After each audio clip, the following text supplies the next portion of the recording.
एक सवाल मैं पूछना चाहता हूँ आप लोगों से कि यूक्रेन में वॉर होती है, मिडिल ईस्ट हिलता है, काफ़ी डिस्टर्ब क्रिएट होती है और यूएस और चाइना आपस में लड़ते हैं।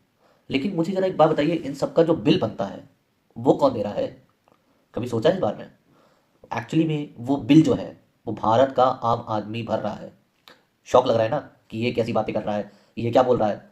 लेकिन मैं आपको आज इस वीडियो में प्रॉपर हर चीज़ का डिस्क्रिप्शन दूंगा, सबूत दूंगा, फैक्ट्स दूंगा और मेरी बातों से आप इस वीडियो के अंत तक समझ जाएंगे कि एक्चुअली में बिल भारत का आम आदमी ही पढ़वा रहा है।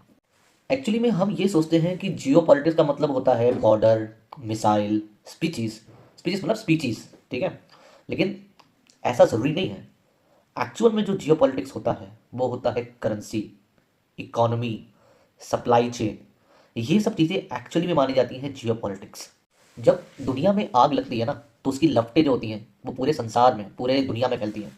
आज हम समझते हैं, हमारा पहला पार्ट रहेगा डॉलर सिस्टम और उसकी हेजमनी। तो जैसा कि आपको पता है कि पूरी दुनिया इस समय डॉलर पे चलती है। यहाँ का ट्रेड, पेट्रोल, जितना भी कुछ होता है वो डॉलर में ही होता है। और ये कहीं ना कहीं डॉलर ने अमेरिका को एक अपर हैंड दे रखा है हर चीज़ की वजह से। आप लोग ये सोचते होंगे कि क्या अमेरिका पावरफुल है इसलिए डॉलर पावरफुल है, कि डॉलर पावरफुल है इसलिए अमेरिका पावरफुल है? एक्चुअली में ये दोनों एक दूसरे के अभिप्राय हैं। होता क्या है कि जब जब डॉलर स्ट्रांग होता है तो इसका असर साफ साफ एक आम आदमी की जेब में पड़ता है। जब डॉलर महंगा होता है ना और आपके देश की करेंसी उसके मुकाबले कमज़ोर होती है, तो ट्रांसपोर्ट महंगा होता है, इंपोर्ट महंगा पड़ता है, काफ़ी कुछ चीज़ें होती हैं जो आपको महंगी पड़ती है। उसका उसको उसको उसको कौन पे करता है? उसकी उसका असर किस पे पड़ता है? एक आम आदमी की जेब पे ना। हमारे और आपकी जेब पे तो पड़ता है, और कहाँ पड़ेगा? अब एक एग्जांपल लेते हैं कि जैसे मान लीजिए यूक्रेन में इस समय वॉर हो रहा है, राइट? और वॉर की वजह से दुनिया की सप्लाई चेन में काफ़ी असर पड़ रहा है। सप्लाई चेन में जब असर पड़ता है तो चीज़ें लेट आती हैं, चीज़ें लेट सप्लाई होती हैं तो डिमांड जो होती है वो और बढ़ जाती है। जब डिमांड और बढ़ जाती है तो जब सप्लाई कम होती है, लेट होती है, तो उसका प्राइस भी शूट अप करता है। तो दुनिया में कहीं भी वॉर हो रही हो, उसका असर हमारे आपके सबकी जेब पे ही पड़ेगा ही पड़ेगा। आप उसको अवॉइड नहीं कर सकते। अब जैसे मिडिल ईस्ट है, ठीक है, आपका मिडिल ईस्ट हो गया, वेस्ट एशिया कह सकते हैं इसको हम, ठीक है। तो होता क्या है कि जब वहाँ पे टेंशन्स क्रिएट होती हैं तो ऑयल की सप्लाई पे काफ़ी असर पड़ता है। जब ऑयल की सप्लाई बहुत कम होती है तो ऑयल के प्राइस भी बढ़ते हैं, और जब ऑयल के प्राइस बढ़ते हैं तो ट्रांसपोर्ट महंगा होता है, और जब ट्रांसपोर्ट महंगा होता है तो हमारी तरफ जो सामान आना होता है उसको भी, पहली बात तो टाइम लगता है, और दूसरी बात क्या होता है कि उसकी भी कॉस्टिंग बढ़ती है। क्योंकि जैसे मान लिए मैंने ऑयल बहुत महंगा लिया, ठीक है, अब उससे मैंने ट्रांसपोर्ट भी महंगा किया, ठीक है। उसके बाद जब वो चीज़ मार्केट में जाने से पहले अगर यहीं से महंगी हो गई है, तो बीच के जो बिचौलिए होते हैं, जो मीडिएटर होते हैं, वो भी अपना प्रॉफिट मार्जिन भी क्रिएट करेंगे ना। तो 10 रुपये की चीज़ अगर मुझे 20 में मिल रही है, जो कि पहले 10 रुपये की थी, बट वो मुझे अब 20 रुपये मिल रही है, ठीक है, तो मैं 20 रुपये की चीज़ मार्केट में 30 की बेचूंगा, जो कि पहले 20 की बिकती थी। अब 30 की चीज़ अब किसी मीडिएटर को मिलेगी जो कि उसको 20 या 22 रुपये की पड़ रही थी पहले, तो वो अपना प्रॉफिट भी निकालेगा ना उसमें। अब वो मार्केट में सप्लाई करता था उस चीज़ को 32 रुपये में, 10 रुपये का मार्जिन निकाल के, अब वो सप्लाई करेगा 40 रुपये में। तो अब जो चीज़ आप तक 32 में या पहुंच रही थी, 33 में पहुंच रही थी, 30 की 32 पहुंच रही थी, वो आपको अब पहुंच रही है 40 में, 42 में, 43 में। तो कहाँ वो चीज़ 10 की पड़ती थी और मार्केट में पड़ती थी 20 की, लेकिन आज वो आपको डबल प्राइस में पड़ रही है। तो यही मार्केट का गेम होता है। दुनिया में कहीं भी कुछ कॉन्फ्लिक्ट होते हैं ना, तो उसका असर आम आदमी की जेब पे जरूर पड़ता है। जियो पॉलिटिक्स का मतलब ये नहीं होता है कि स्पीचेस हो गई, रिलेशन हो गए, इस वजह ऐसा नहीं होता है। जियो पॉलिटिक्स रियलिटी में जो आती है वो होती है इकॉनमी पे, इंटरेस्ट रेट पे, और आपके सप्लाई चेन पे, फूड पे। बहुत बड़ा वास्ट चीज़ है ये। अब आपको एक चीज़ और समझनी पड़ेगी। दुनिया में जो डॉलर है उसकी एक काइंड ऑफ हेजमनी है, क्योंकि अमेरिका को ये समझ में आता है कि डॉलर पे दुनिया इंडिपेंडेंट है, दुनिया बहुत डिपेंडेंट है डॉलर के ऊपर। तो वो इसका बहुत ज़्यादा मिसयूज़ करता है और करता आया है, ठीक है, ये कोई नई बात नहीं है। वो क्या करता है, उसका सबसे बड़ा रीज़न आपके पास है, रशिया हो गया, वेनेजुला हो गया, ठीक है, ईरान हो गया। तो जब उसको पता है कि दुनिया भर में डॉलर का इस्तेमाल पूरी दुनिया की हर कंट्री कर रही है और उसके बिना किसी का कोई काम चलने वाला ही नहीं है, तो वो क्या करता है कि उस डॉलर का इस्तेमाल अपने हिसाब से करता है। कोई कंट्री अगर हमारी बात नहीं मानेगी, हम उसको सैंक्शन करेंगे, उसका असिड फ्रीज करेंगे। अब वो ट्रेड नहीं करता है दुनिया से।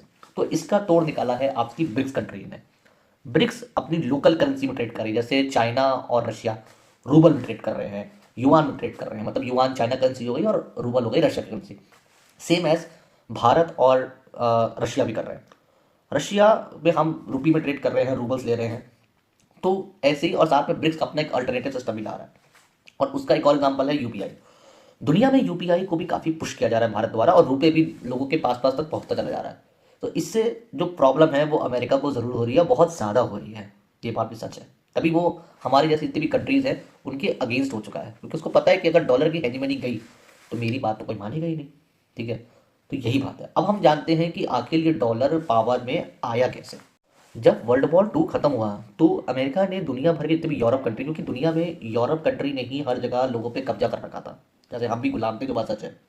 तो हुआ क्या कि यो आपका डॉलर जो है, जैसे अमेरिका, उसने कहा कि हम आपको हथियार देंगे, हम आपको हर चीज़ देंगे, हम आपको सारा राशन सप्लाई करेंगे, लेकिन आप जो है पेमेंट करेंगे हमें गोल्ड में। ठीक है, तो गोल्ड में जब आप पेमेंट करोगे तो जब उसके बाद दुनिया भर का सारा गोल्ड आ गया, ऑलमोस्ट 70-80% गोल्ड यूएस के पास आ गया।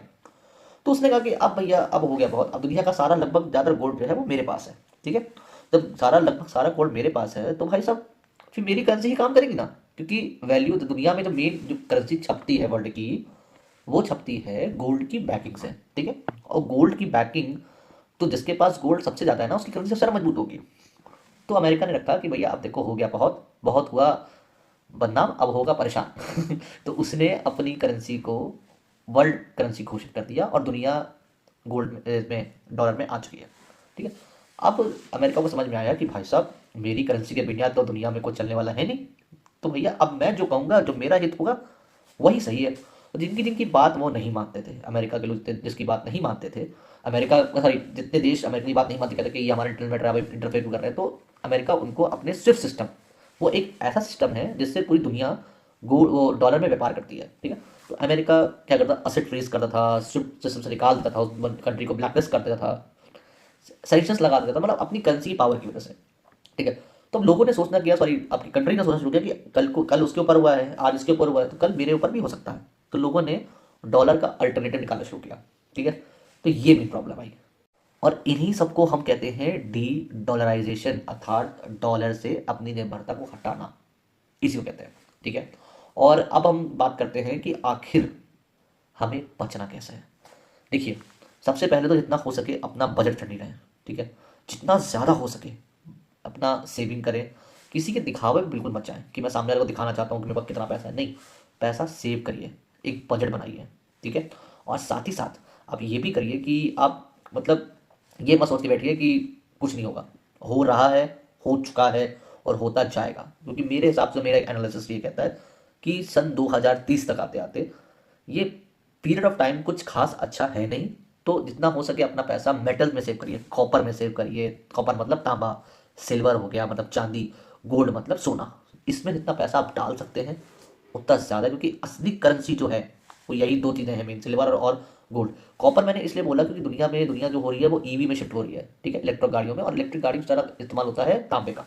ठीक है, तो इसलिए मैं आपसे कह रहा हूँ कि कॉपर का प्राइस बढ़ेगा, तांबे का प्राइस बढ़ेगा, बट मेन जो असली करेंसी है वो यूरोप है, वो आपकी सॉरी सिल्वर है, और आपकी गोल्ड है। ठीक है, तो आज की ये वीडियो मैं यही खत्म करता हूँ, और आप ये इस वीडियो का जो अभिप्राय था वो ये था कि आप ये सोचते हैं कि दुनिया में कहीं भी वॉर हो रही है उससे मुझे कोई फर्क नहीं पड़ता, तो ऐसा कुछ नहीं होता है, फर्क पड़ता है, बहुत असर पड़ता है उसका। मैंने इस बारे में बात की आपसे क्या क्या असर पड़ता है। और दूसरा, आपको सेविंग करनी स्टार्ट करनी पड़ेगी, और फ्यूचर में जितना भी हो सके, जितना ज़्यादा आप सेव करोगे उतना आपको फ़ायदा आएगा। फालतू खर्चे काटिए, क्योंकि अभी हम एक बहुत बड़ी प्रॉब्लम में पड़ने जा रहे हैं, पूरी दुनिया बहुत बड़ी प्रॉब्लम पड़ने जा रही है।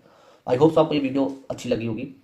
तो ऐसे ही हो सके, अगर आपको अच्छी लगे तो उसको शेयर करिए, और चैनल को सब्सक्राइब करिए, और लाइक भी कर दीजिएगा। देखिए मैं कभी कहता नहीं हूँ, क्योंकि मुझे पता है कि लोग किसको पसंद होगा वो खुद ही करेगा। तो जैसा आपको ठीक लगे। धन्यवाद।